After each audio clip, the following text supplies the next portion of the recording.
હાલો. બોલો ભગવતી ભવાની માતની, કૃષ્ણ કનૈયા લાલની, શ્રી રામચંદ્ર ભગવાનની, શ્રી લાખણાઈ માતની.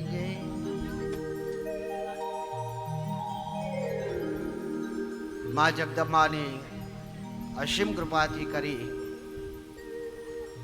યજમાન શ્રી દેવશીભાઈ ઓગળભાઈ રામને ત્યાં આપણે માં નવદુર્ગાના ગુણગાન ગાવાનો અવસર પ્રાપ્ત થયો છે. ત્યારે શાસ્ત્ર કહે છે કે શ્રાવણ ઇતિ શ્રેષ્ઠમ, શ્રાવણ મહિનામાં શ્રવણ કરવું એ સર્વશ્રેષ્ઠ ગણાય છે. અને આજ રોજ માં ભગવતીની કૃપાથી, માં લાખણાઈની કૃપાથી કરી દેવશીભાઈના આંગણે